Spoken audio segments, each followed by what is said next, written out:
On peut reprendre la séance, nous sommes au complet. Je crois qu'il y avait une petite omission sur le rapport, Monsieur Gonon.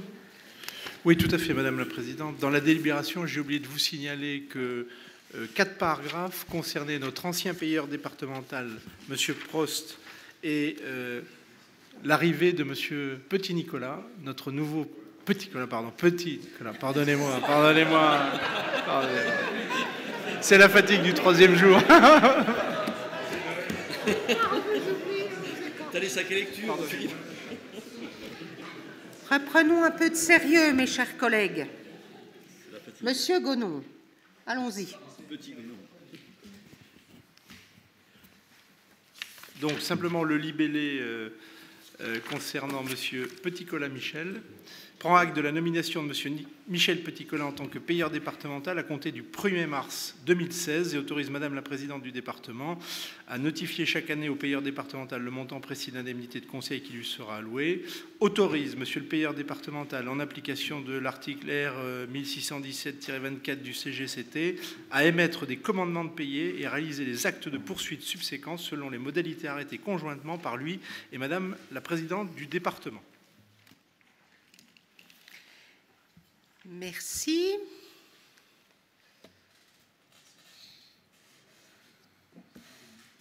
Qui demande la parole chez vous?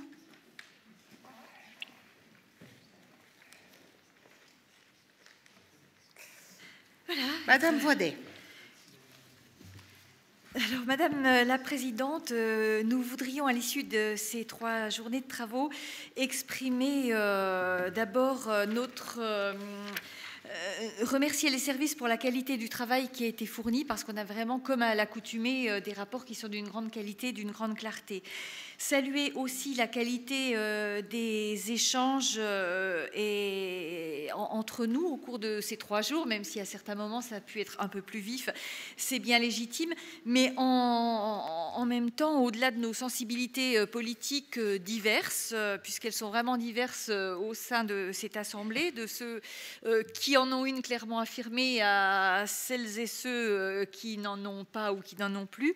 En tout cas, on a réussi à se parler, à bien travailler ensemble dans un climat de respect mutuel que je voudrais souligner. Exprimer aussi de grandes satisfactions à travers une ambition sociale qui est assumée avec fierté, avec passion. J'ai bien entendu la vice-présidente en charge des solidarités. Et puis, un autre sujet de satisfaction, c'est l'enjeu sur le développement numérique qui est clairement réaffirmé. C'est quelque chose qui nous semble important pour emmener notre département vers demain. Néanmoins, et vous l'aurez compris, il y a des choix que nous ne partageons pas dans le budget que vous nous proposez. C'est ce que nous estimons comme un recul sur la culture, sur l'éducation, sur le sport, sur des baisses annoncées pour les associations qui nous font craindre pour le lien social. Et puis, il y a un certain nombre de choses qui ne sont pas encore connus. Parmi ces inconnus, on a tout ce que projet comme budget renvoie à d'autres échéances. On a des inquiétudes parce que des choses sont dites sans être dites quand on parle de faire payer le juste prix. Alors on a des interrogations par rapport à ce que deviendra le prix de la restauration scolaire, notamment, qui, on l'a compris, devrait évaluer et évoluer. Et on a beaucoup de choix qui impacteront directement les familles parce qu'on a des retraits sur certaines de nos politiques. Ces choix s'accompagnent d'autres dépenses et on est bien dans des choix différents. On a cité les 105 000 € supplémentaires pour l'achat d'encarts publicitaires. On a débattu sur cette somme inscrite, même si elle est plus à ce jour une prévision qu'une dépense effective pour l'étude quant à l'ingénierie territoriale à venir. Je ne reviendrai pas en développement développant des propos sur l'abondement pour la saline d'Arquesnan. Et puis, on est toujours dans l'attente, même si on a pu en voir quelques extraits, sur les presque 50 000 € qui avaient été investis pour un audit financier dont on n'a toujours pas le rendu. Donc, il y a ce qui nous rassemble, il y a ce qui nous divise, et au regard de ce qui nous divise, nous ne vous apporterons pas le crédit de notre vote favorable sur le budget de cette année, en attendant avec espoir néanmoins que des avancées positives sur tout ce que je soulignais qui reste à développer, tout ce qui reste à annoncer dans le cadre des programmations pluriannuelles attendues, nous amène dans le prochain budget qui finalement ne sera que dans quelques mois, puisque j'espère que cette année on reprendra le rythme normal d'un vote en décembre. Mais en tout cas, nous voterons contre ce budget au regard des nombreux rapports avec lesquels nous n'avons pas été d'accord. Il ne nous semblait pas cohérent de seulement nous abstenir. Néanmoins, je répète que nous apprécions tout ce qui est fait dans le domaine des solidarités, dans le domaine du numérique, dans un certain nombre de domaines, et les marqueurs que j'ai décrits ne sont pas des marqueurs qui permettent de vous rejoindre. J'espère qu'à l'avenir, on aura plus de proximité. Merci, chers collègues. Vous adresser quelques mots aussi avant que nous passions au vote du budget. D'abord, pour remercier l'ensemble des élus qui m'ont accompagné par rapport à cet engagement que nous avons pris. Leur investissement, vous l'avez compris, il a été fort. Ils ont été beaucoup sollicités. Il y a beaucoup de nouveaux élus dans l'exécutif aussi.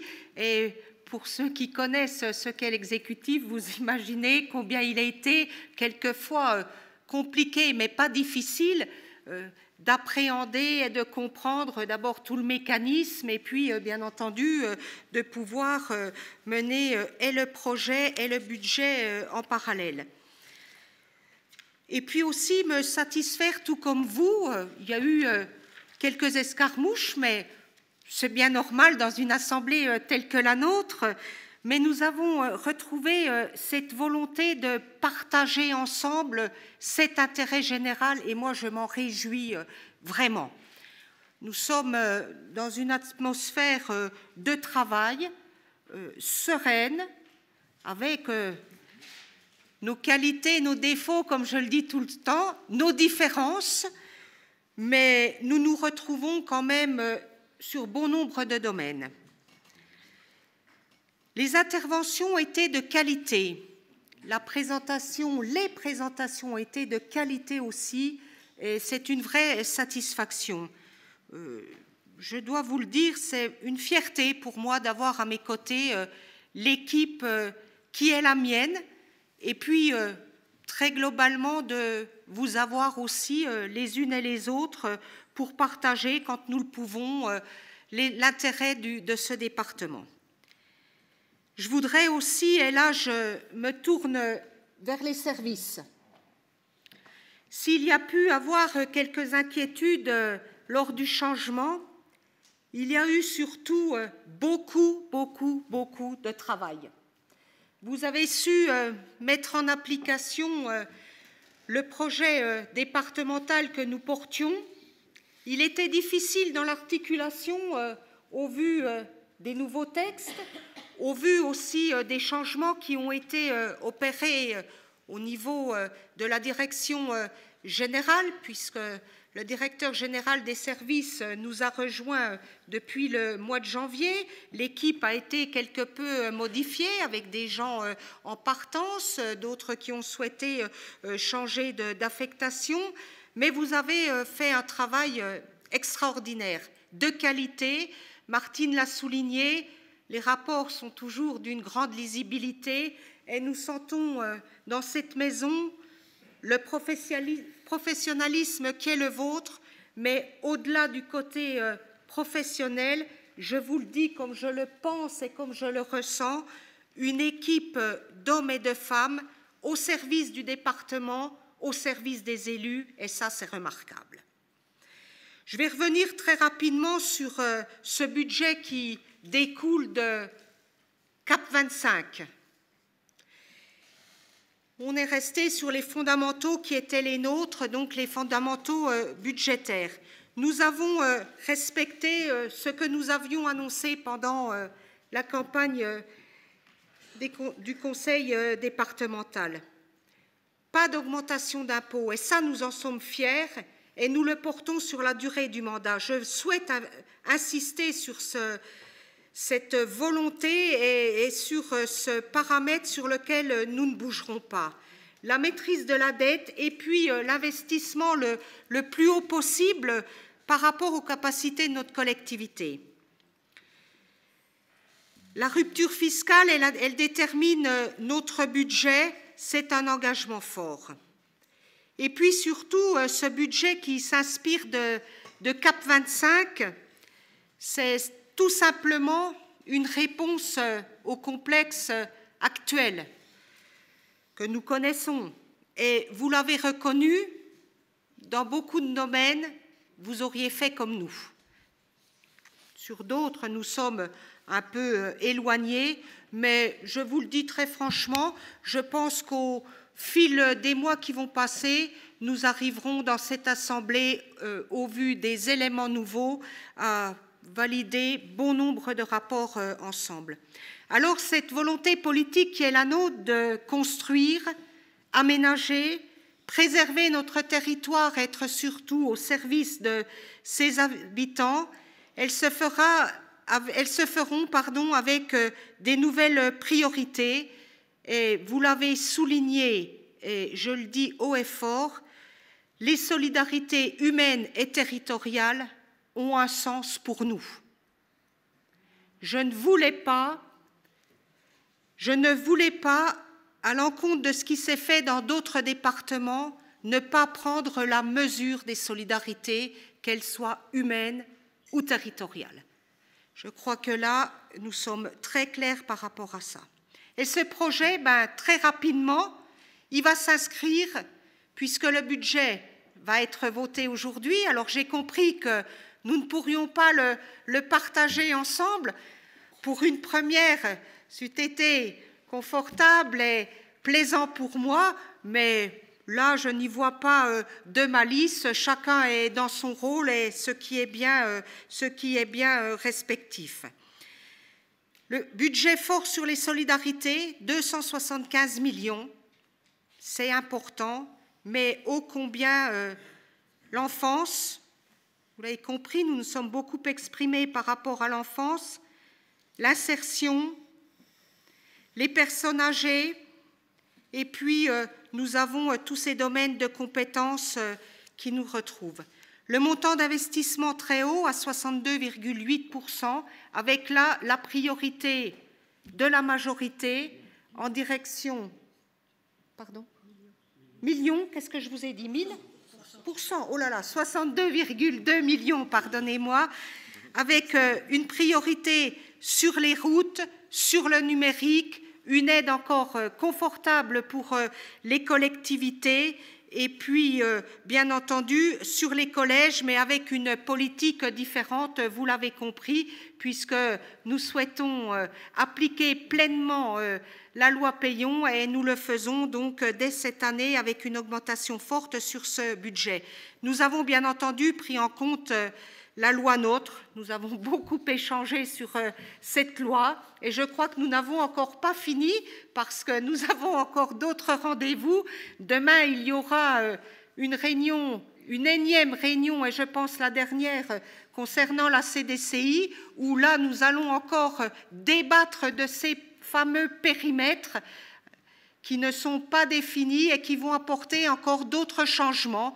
Donc, vous voyez dans l'application de ce budget et de ce projet CAP 25 des hésitations. Simplement, nous voulons coller à l'actualité au moment opportun. Donc, il y a dans certains domaines un tout petit peu de réserve parce que nous n'avons encore pas le périmètre affirmé et les compétences que prendront les uns et les autres, compétences ou non qui seront transférées ou partagées.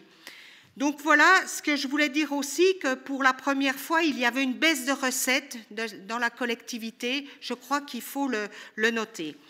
Ce budget, il a été fait avec des efforts énormes qui, vous l'aurez compris, n'ont pas été faciles à faire.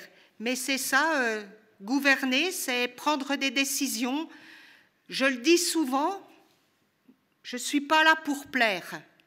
Je suis simplement là pour amener une dynamique avec toute l'équipe sur leur territoire et répondre aux besoins de tout un chacun, quel que soit l'endroit où il se trouve. Et ça passe par des décisions qui sont souvent très douloureuses.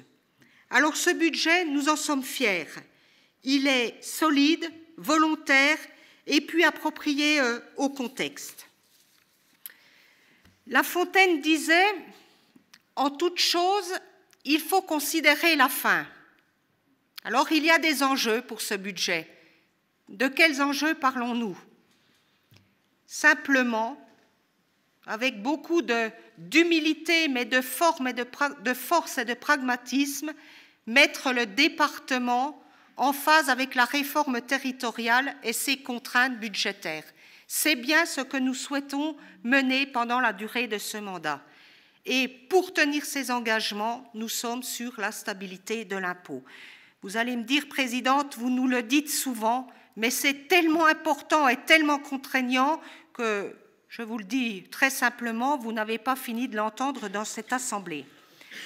J'ai salué l'état d'esprit constructif. J'ai remarqué que beaucoup de rapports ont été votés à l'unanimité. J'ai été surprise sur certains rapports. Vous vous êtes exprimés, nous vous avons donné des compléments d'éléments, de réponses. Ça n'a pas suffi, mais au vu de la conclusion de notre collègue Martine Voidet, j'ai quand même beaucoup d'espoir parce que vous nous avez dit, pour ce premier budget, nous ne pouvons pas le partager avec vous. Donc nous ne parlons bien que de ce premier budget et vous n'êtes pas dans une posture. Donc ça aussi c'est important. Ça aussi c'est important et ça donne bon augure pour les débats qui vont être les nôtres demain. Mais je n'en doutais pas beaucoup et je dois vous dire qu'au fil de l'eau et au fil de ces 3 jours, j'ai ressenti une ambiance qui s'est non seulement détendue, mais qui nous a permis de nous exprimer les uns et les autres avec, encore une fois, nos différences. Les points de désaccord, ils sont surprenants.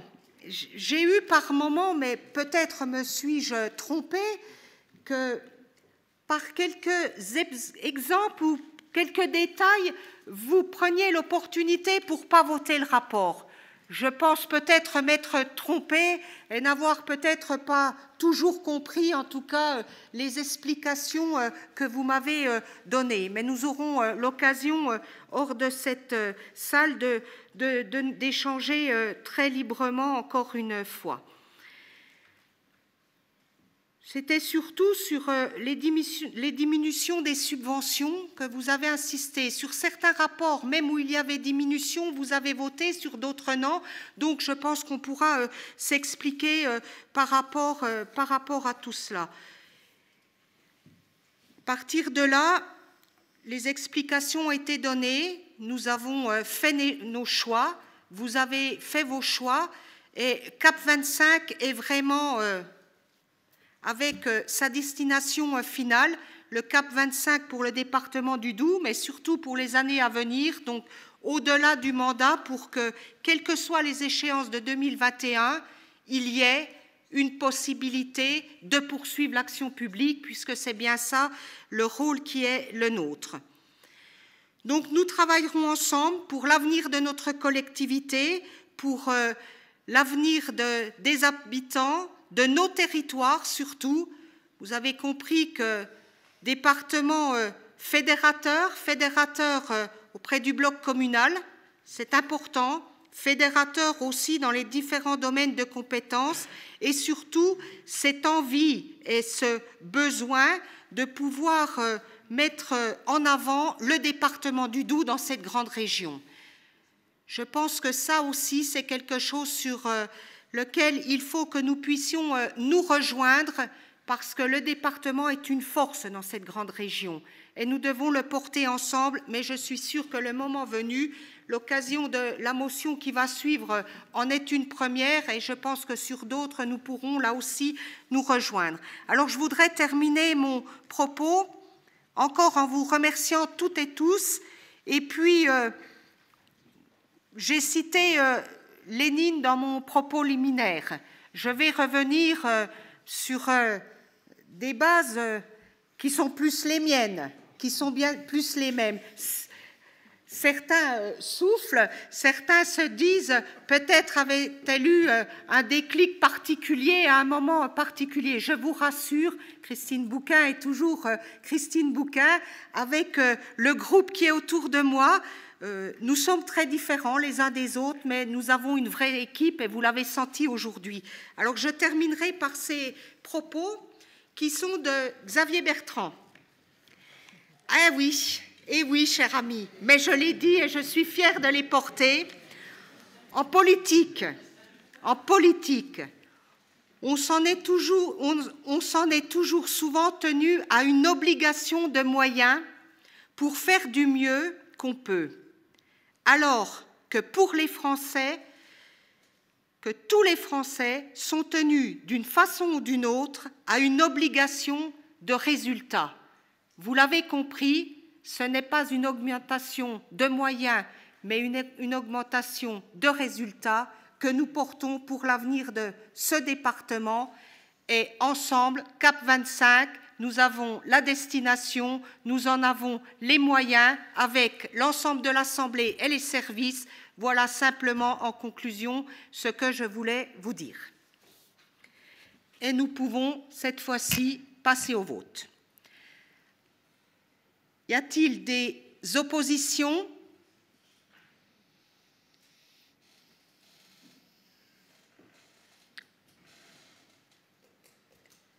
Des abstentions?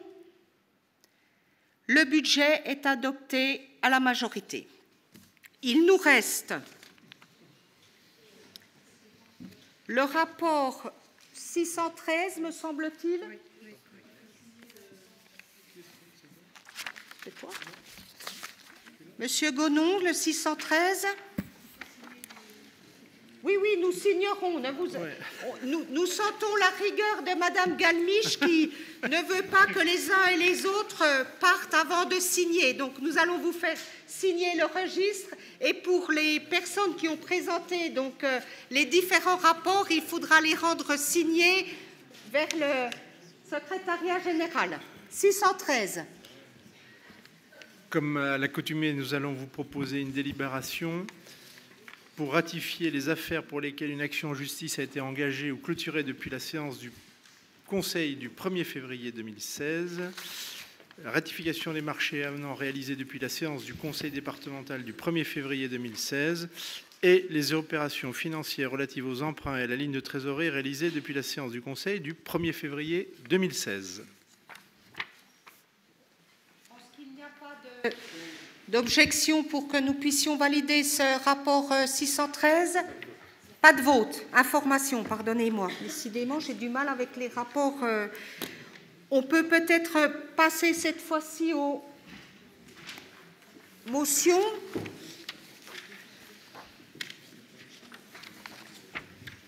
Donc, 2 motions ont été déposées. Elles ont bien été distribuées.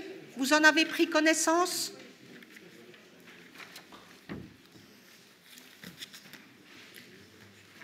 Alors, la première motion, donc relative au financement du revenu de solidarité active, donc, qui est présentée par le groupe majoritaire, et je laisse le soin à Annick Jacquemet de nous faire lecture de cette motion. Alors, motion relative au financement du revenu de solidarité active proposée par le groupe majoritaire. Les élus du Conseil département du Doubs, réunis les 21, 22 et 23 mars 2016 en session budgétaire, refusent la proposition formulée par l'État de recentraliser le financement du RSA avec restitution des ressources correspondantes en 2016. Cette solution entraînerait l'asphyxie des départements. Par conséquent, comme cela a été acté lors du congrès de Troyes de l'Assemblée des départements de France les 14, 15 et 16 octobre 2015, il n'est pas envisageable de prolonger les négociations sur cette base. Il se prononce pour une alternative juste et équilibrée, tenant compte de la situation budgétaire tendue des départements en raison de leur participation au redressement des comptes étatiques corrélée à une situation économique et sociale dégradée. Le département doit obtenir une participation financière plus forte de l'État au titre de la solidarité nationale pour continuer à accompagner les bénéficiaires du RSA.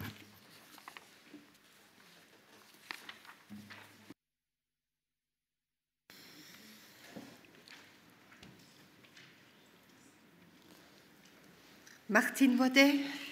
Oui, Madame la Présidente, des négociations sur cette question sont précisément en cours entre le président de l'ADF et les services de l'État, et nous ne doutons pas de la détermination de Dominique Bussereau à défendre les intérêts de l'ensemble des départements sur ce dossier.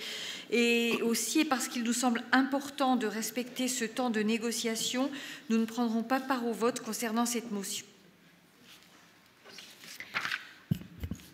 Donc, la motion est adoptée par la majorité départementale. Alors, la deuxième motion, donc la motion relative à la place de Besançon, chef-lieu du Doubs dans la grande région, proposée par le groupe majoritaire. Les élus du Conseil départemental du Doubs, réunis les 21, 22 et 23 mars 2016 en session budgétaire, expriment leur inquiétude sur la place accordée à Besançon dans la nouvelle région Bourgogne-Franche-Comté. Initialement, cette grande région devait reposer sur une répartition équitable des fonctions dites métropolitaines entre Dijon et Besançon. Une volonté difficile à traduire en actes.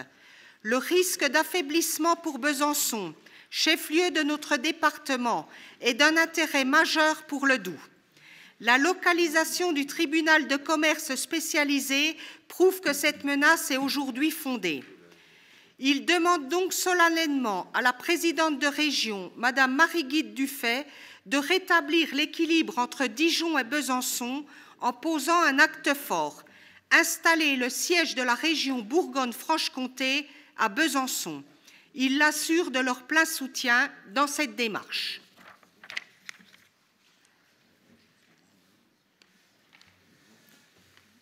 Martine Baudet. Oui, toujours. Vous nous proposez une motion destinée à imposer à la présidente de région d'installer à Besançon le siège de la région, ceci dans le but de soutenir la capitale du département. Ceci appelle plusieurs observations de notre part.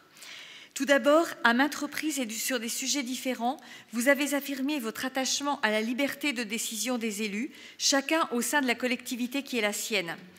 Nous nous souvenons de votre fermeté à l'égard du maire de Montbéliard en cette salle, après avoir découvert dans la presse que ces annonces lors de la cérémonie des vœux relevaient de votre compétence. Vous répétez souvent, et vous êtes en cela légitime, que notre collectivité ayant changé de majorité, c'est bien vous désormais qui la dirigez et qu'il n'est pas question de vous dicter vos décisions. Proposer une motion qui revient à dicter un choix à la présidente de région est pour le moins surprenant quand on connaît votre attachement au strict partage des compétences et votre refus de laisser quiconque s'ingérer dans les affaires du département, et vous avez raison de le faire. Pourquoi serait-ce à géométrie variable, vous accordant légitimité à intervenir dans la politique d'autres collectivités, où siège votre famille politique qui pourra porter cette requête? Et quand je parle de votre famille politique, elle est même représentée au sein de la région par un membre de votre exécutif, et je ne doute pas que Mme Branger saura se faire porte-parole de la volonté de la présidente du département du Doubs. Second observation, vouloir défendre Besançon, c'est bien autre chose que faire voter une motion. C'est veiller, ainsi que je l'exprimais lundi dans mon propos liminaire, à faire en sorte que cette ville rayonne.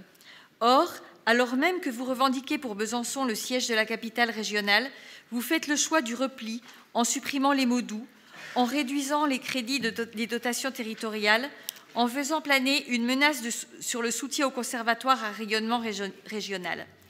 Je l'exprimais ici lundi, une capitale régionale se doit à notre sens de porter des projets forts, d'être la vitrine d'où rayonnent les manifestations d'envergure, avec la foire comtoise, avec une offre culturelle dynamique et riche. Le festival de musique en fait partie, mais ne doit pas être le seul événement emblématique.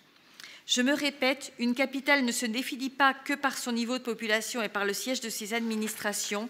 Elle se doit d'être un phare pour son territoire, et notre collectivité qui y a son siège a le devoir d'y contribuer et de la soutenir.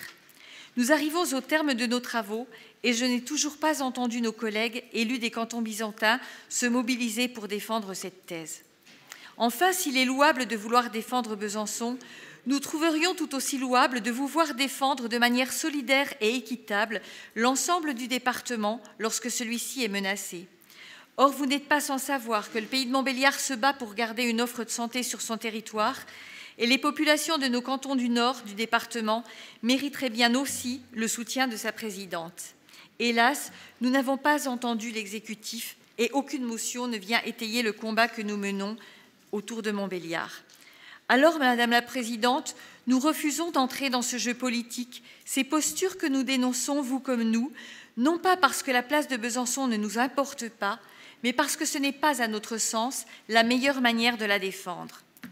Parce que nous préférons vous croire lorsque vous affirmez vouloir vous placer au-dessus des tactiques de politique politicienne, nous vous proposons une résolution qui serait adressée à l'ensemble des élus concernés, élus de la région, mais aussi maires des grandes villes, de ces grandes villes, émettant le souhait d'un partage équitable des services de la grande région Bourgogne-Franche-Comté entre les deux villes qui furent capitales des deux régions fusionnées, et surtout qui appelle à la création d'un pôle métropolitain fort.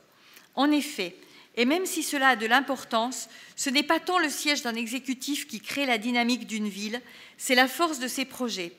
En ce sens, un pôle métropolitain serait de nature à impulser une dynamique de territoire, à favoriser le développement économique, universitaire, en un mot, le rayonnement des deux villes. La presse s'en est fait l'écho, la rivalité est forte entre ces deux villes.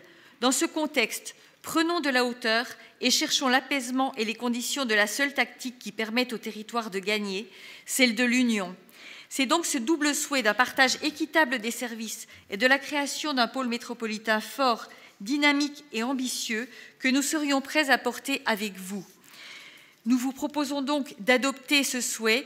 Et puis, je voulais aussi souligner une phrase qui m'a un peu étonnée dans la rédaction de la motion telle que vous la présentiez, puisque vous écrivez « Le risque d'affaiblissement pour Besançon est d'un intérêt majeur pour le Doubs ». Alors, je ne sais pas si c'est d'un intérêt majeur que Besançon s'affaiblisse, mais je pense que la tournure de la phrase là, est à peine discutable. En tout cas, elle nous a un petit peu étonnés. Mais ce souhait d'un pôle métropolitain et d'un partage équitable de l'ensemble des services, parce qu'il est question aussi du tribunal de commerce, pas seulement du siège de région, mais il y a beaucoup de choses qui sont concernées, me semblerait plus constructive. Et sur ce point-là, on serait prêt à vous suivre, mais pas sur la motion telle qu'elle est rédigée.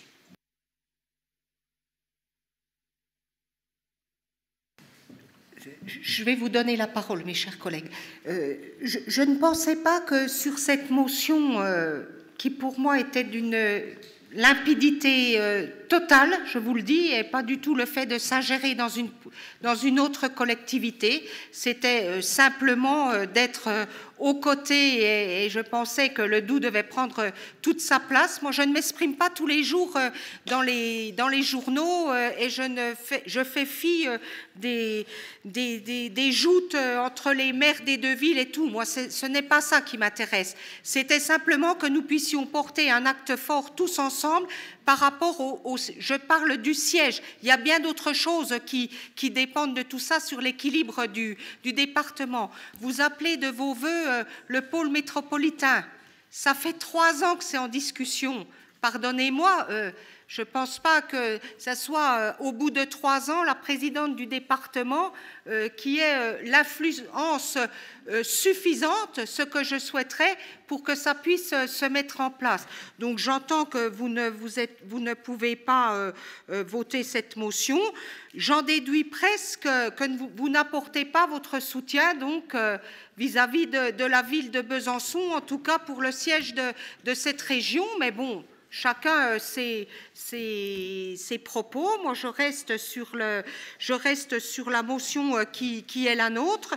Je rappelle simplement que l'installation du siège, ça induirait quand même un minimum d'équilibre administratif, me semble-t-il. Je le voyais dans ce contexte-là, ce n'est pas votre façon de voir. En tout cas, moi, je reste sur la motion telle qu'elle est proposée. Et je vais donner la parole à Madame Branget. Oui, merci Madame la Présidente. Alors moi, je voudrais dire à Martine Voidet que le rayonnement d'une ville, il ne faut pas le confondre avec rigueur budgétaire. Le rayonnement d'une ville s'appuie pas seulement sur un événement, mais sur une activité économique florissante déjà. Hein.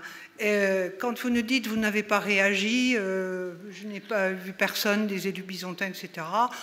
J'ai dû prendre partie sur Facebook, je crois, le surlendemain.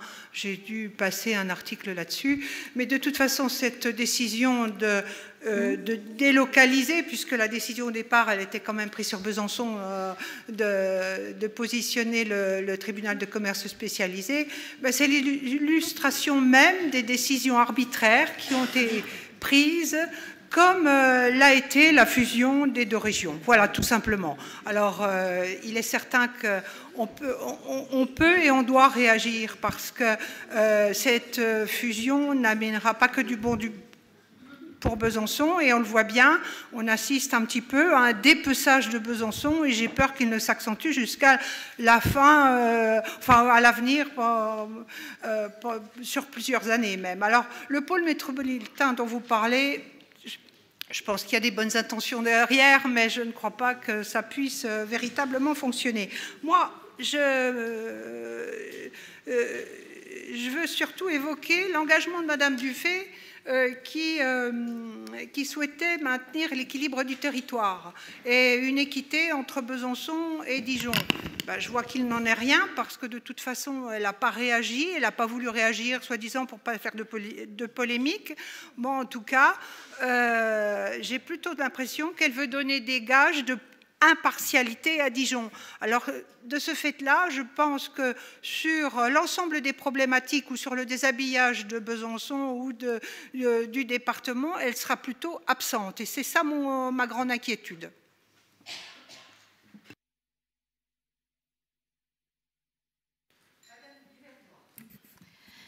Oui, alors simplement, je suis surprise de la réponse notamment de Madame Branget, puisqu'elle va justement dans notre sens. Ce qu'on est en train de dire au niveau de la motion, c'est que le déshabillage de Besançon n'est pas uniquement le fait de Madame Marie-Guide Dufay, il est bien plus large, et notamment avec le tribunal de commerce.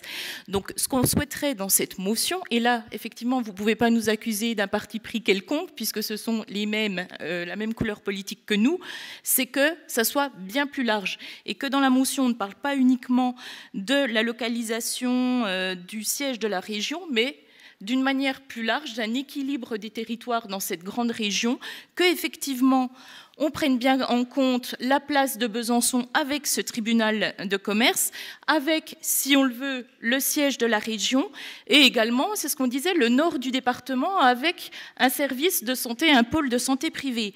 Donc là, encore une fois, ce qui nous gêne au niveau de cette motion, c'est qu'on interpelle une seule personne, Madame Marie-Guide Dufay, alors qu'il nous semble que concrètement, ce manque d'équilibre va bien au-delà de Madame Marie-Guide Dufay. Donc ce qu'on aimerait, c'est engager une vraie conversation pour demander un équilibre des territoires au sens le plus large possible. Vous avez une proposition de résolution, là ? Puisque vous me parlez de la résolution, vous pouvez nous la transmettre pour qu'on puisse regarder les points sur lesquels on peut se rejoindre ou pas ? Martine Vodet. Merci. Très brièvement, alors c'est pas forcément rédigé. Non, mais est-ce que vous avez quelque chose de rédigé, puisque vous n'êtes pas le souhait d'un partage équitable des services de la grande région Bourgogne-Franche-Comté entre les deux villes qui furent capitales des deux régions fusionnées, et la création d'un pôle métropolitain fort. Non, mais ce n'est pas tout à fait ce qu'on dit. Hein. La volonté d'un pôle métropolitain au bout de 3 ans, quand rien n'a été abouti... On peut enlever le pôle métropolitain, mais en tout cas, le souhait... Voilà. On enlève le pôle métropolitain et on garde le souhait d'un partage équitable des services de la grande région Bourgogne-Franche-Comté entre les deux villes qui furent capitales des deux régions fusionnées. Oui, enfin...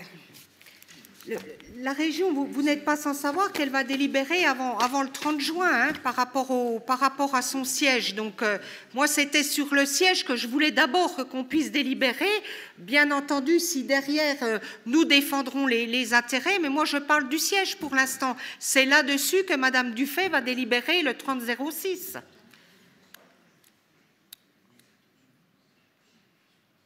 Moi, je reste sur Ah, pardon.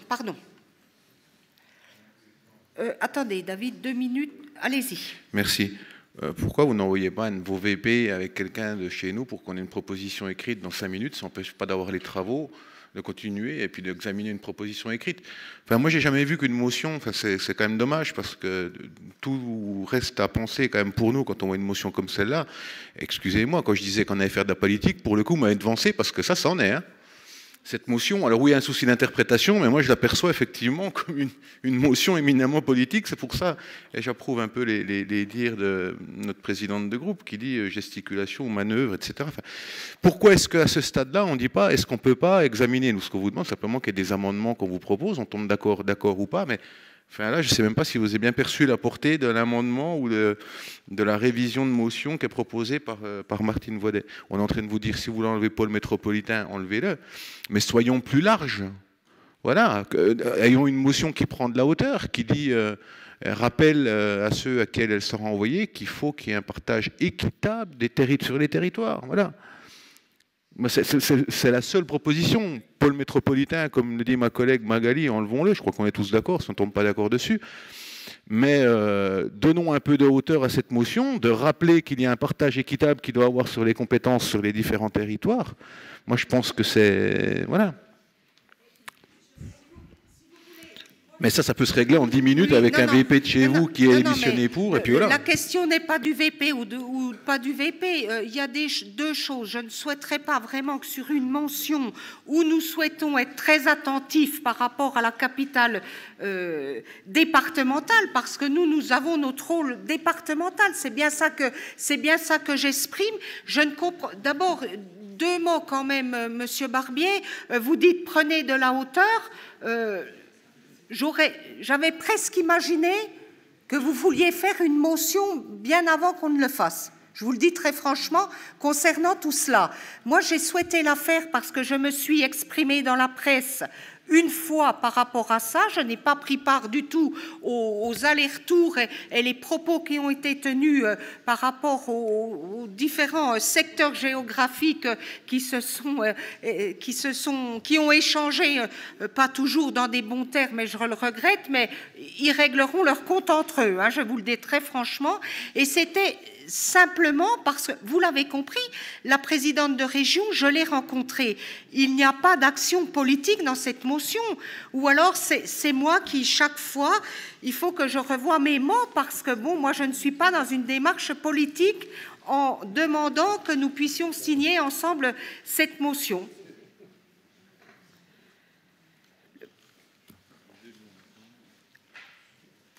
Alors, Monsieur Barbier, ensuite Monsieur Guenon, Madame Duvernois, Madame Voidet. Est-ce qu'on peut donner une chance de trouver un point d'entente sur une motion en dépêchant quelqu'un de la majorité et de la minorité pour proposer un texte? Je pense qu'en plus, on dit en grande partie les mêmes choses. Hein. Non, je ne pense pas. Pas du tout. Mais les éléments sont prêts, voilà. Alors, si pour le coup, pardonnez-moi, hein, mais... on nous taxe notre posture alors qu'on ne nous donne peut-être pas l'opportunité de tomber d'accord ensemble sur une motion, j'aurais pour le coup du mal un peu à le comprendre. Voilà. Moi, je vous attendais plus personnellement, Madame la Présidente, vous voyez, vous attendiez de nous une motion sur Besançon. Moi, je vous attends de l'assez longue date sur un appui, une motion ou un appui quelconque du département sur l'implantation d'une offre de soins privée à Montbéliard. Mais on aura l'occasion d'en reparler en privé. Non, non, puisque vous ouvrez le débat, moi je vous réponds en direct, puisque vous répondez toujours en direct. J'ai dit depuis très longtemps à PMA et certains élus du secteur de Montbéliard que je ne comprenais pas que la présidente du département n'ait pas été associée pour porter avec vous ce qu'il devait se faire sur le Nord-Franche-Comté. Mais la demande, elle est faite et moi je suis prête parce que c'est très important. Je l'ai dit haut et fort à mes collègues, ce qui se passe dans ce Nord-Franche-Comté n'est pas normal. N'est pas normal et le département du Doubs doit garder, notamment dans le domaine de la santé, ce qu'il se doit. Après, je ne veux pas rentrer dans le champ politique là non plus. Une fois de plus, ce secteur, je vous l'ai dit, qui est le mien, malgré que l'ensemble du département est mon secteur de prédilection maintenant. Mais ce secteur du Nord-Franche-Comté, Montbéliard, c'est là où nous nous dirigeons aussi. Et je l'ai dit à plusieurs reprises, je ne comprends pas qu'il n'y ait pas une action complète de l'ensemble des acteurs de ce territoire. C'est dommage, me semble-t-il, que j'agisse seule, alors même que nous devrions agir tous ensemble sur le portage santé. C'est bien de ça dont nous parlons.